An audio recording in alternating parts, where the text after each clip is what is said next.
हे श्रद्धालु भक्तों नमस्कार। आज मैं आपको सुनाने जा रही हूँ एक ऐसी अद्भुत कथा जिसे सुनते ही आपके हृदय में भक्ति की गंगा बहने लगेगी। यह कथा है परिवर्तनी एकादशी की, जिसे पदा एकादशी भी कहा जाता है। भाद्रपद मास के शुक्ल पक्ष की इस एकादशी का महत्व इतना महान है कि इसका व्रत करने मात्र से हजारों यज्ञों का फल मिल जाता है।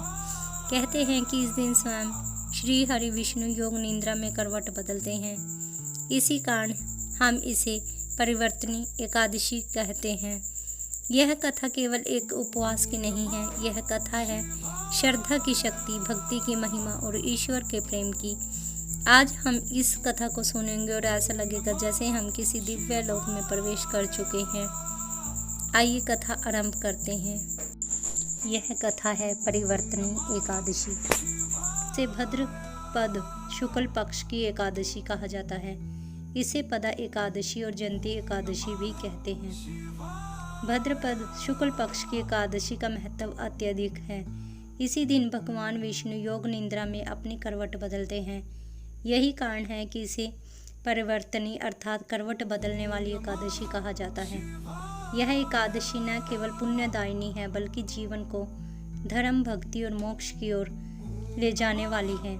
कहते हैं इस एकादशी का व्रत करने से हजारों यज्ञों का फल, गंगा स्नान का पुण्य और अनेक दान पुण्यों का प्रभाव एक साथ प्राप्त हो जाता है। यह कथा सबसे पहले भगवान श्री कृष्ण ने कुरुक्षेत्र के मैदान में अर्जुन को सुनाई थी। पांडव जब धर्म के मार्ग पर चलने के बावजूद बार बार दुखों से घिरते थे, तब अर्जुन ने श्री कृष्ण से पूछा, हे माधव, क्या ऐसा कोई सरल उपाय है जिससे मनुष्य पाप युक्त होकर अपने धाम को प्राप्त कर सके? कठिन तप, यज्ञ और दान तो हर कोई नहीं कर पाता। भगवान श्री कृष्ण ने करुणा से मुस्कुराते हुए कहा, पार्थ, जो तुमने पूछा है वह अत्यंत गूढ़ प्रश्न है, किंतु इसका उत्तर अत्यंत सरल है। सभी उपायों में सबसे श्रेष्ठ उपाय है एकादशी व्रत, और सभी एकादशियों में श्रेष्ठ है परिवर्तनी एकादशी। इसे करने से मनुष्य न केवल अपने बल्कि अपने कुल के पापों से भी मुक्त हो जाता है। श्री कृष्ण ने अर्जुन को एक पुरानी कथा सुनाई। सतयुग में बलि नामक दानवराज हुआ। वह अत्यंत पराक्रमी और दानी था। उसने तप करके, यज्ञ करके और दान देकर तीनों लोकों पर अधिकार कर लिया। देवता भयभीत होकर भगवान विष्णु के पास पहुँचे। भगवान विष्णु ने वामन अवतार धारण किया। एक बौने ब्राह्मण का रूप लेकर वे बलि के यज्ञ में पहुँचे। बलि ने उनका सत्कार किया और वर मांगने को कहा। वामन ने कहा, हे दानवीर, मुझे केवल 3 पग भूमि चाहिए। सभी लोग हंस पड़े, इतनी छोटी सी इच्छा है, यह कैसा वर है? परंतु जब वामन ने अपना वास्तविक विराट रूप धारण किया, तब उनके एक पग में पूरी पृथ्वीलोक, दूसरे पग में पूरा स्वर्गलोक आ गया। तीसरे पग के लिए कुछ शेष ही नहीं बचा। तब बलि ने अपना सिर आगे कर दिया और कहा, भगवान, तीसरा पग आप मेरे सिर पर रख दीजिए। भगवान विष्णु ने उसे पाताल लोक का स्वामी बना दिया और कहा कि हे बलि, चतुर्मास में जब मैं योग निद्रा में रहता हूँ, तब तुम्हारे द्वार पर ही निवास करूँगा। श्री कृष्ण ने अर्जुन से कहा, पार्थ, भाद्रपद शुक्ल पक्ष की एकादशी को मैं पाताल में बलि के द्वार पर करवट बदलता हूँ। यही क्षण अत्यंत दिव्य और शुभ होता है। जो मनुष्य इस दिन व्रत करता है वह सहस्त्र यज्ञों के बराबर पुण्य प्राप्त करता है।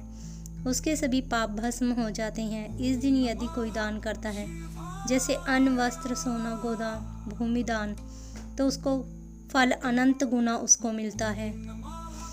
महर्षि वशिष्ठ ने कहा, राजन, इस व्रत की विधि बड़ी सरल है। एक दिन पूर्व यानी 10वीं से ही सात्विक भोजन करें।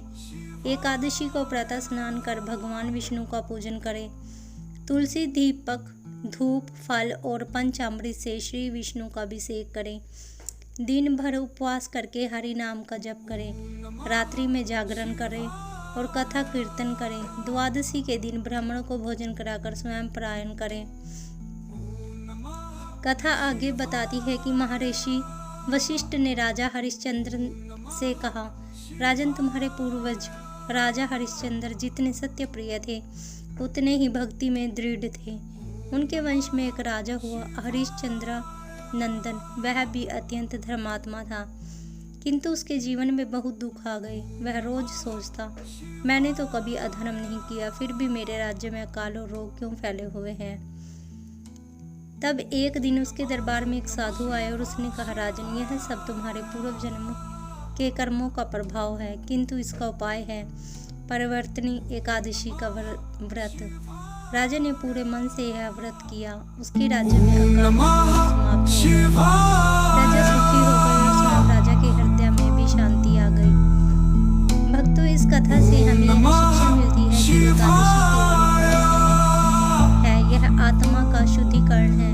जो मनुष्य एकादशी करता है उसके जीवन में धर्म, अर्थ, काम और मोक्ष चारों फल प्राप्त होते हैं। एकादशी विशेष इसलिए है क्योंकि इस दिन भगवान विष्णु प्रकट होते हैं और संसार की समस्त शक्तियों का संतुलन बदल जाता है। यह क्षण ब्रह्मांडीय ऊर्जा से भरा होता है। इस समय किया गया जप, ध्यान और व्रत अनंत गुना फल देता है। अर्जुन ने जब यह कथा सुनी तो उसके नेत्र भर आए। उसने कहा, हे माधव, कितना सरल और कितना अद्भुत उपाय है। अब मैं कभी एकादशी का व्रत नहीं छोड़ूंगा। श्री कृष्ण ने मुस्कुराते हुए कहा, पार्थ, यह धर्म का रहस्य है। बड़े बड़े तप, यज्ञ, दान, व्रत सब कठिन हैं, किंतु एकादशी सबसे सरल और प्रभावी मार्ग है। विशेषकर परिवर्तनी एकादशी का व्रत करने से मनुष्य पाप युक्त होकर मेरे परम धाम को पहुंचता है। यह व्रत करने से सहस्त्र यज्ञों का फल मिलता है। पाप नष्ट हो जाते हैं, पुण्य की वृद्धि होती है, कुल का उद्धार होता है और जीव को परम धाम की प्राप्ति होती है। अतः आप सब भी इस व्रत को श्रद्धा और विश्वास के साथ करें, अपने जीवन का पावन और सफल बनाएं। इस कथा के अंत में हम सब मिलकर एक भावपूर्ण संकल्प लें। हे भगवान विष्णु, जैसे आपने बलि राजा को आशीर्वाद दिया, जैसे आपने अर्जुन को गीता को उपदेश दिया, वैसे ही हमें भी धर्म, भक्ति और मोक्ष का मार्ग दिखाइए। हम सदैव सत्य और प्रेम के मार्ग पर चलें। हमें शक्ति दीजिए कि हम आपके व्रतों का पालन कर सकें। ओम नमः शिवाय। अगर आपको मेरी ये स्टोरी अच्छी लगी हो तो प्लीज़ मेरे चैनल को लाइक, सब्सक्राइब और कमेंट करना ना भूलें। ओम नमः शिवाय। हर हर महादेव।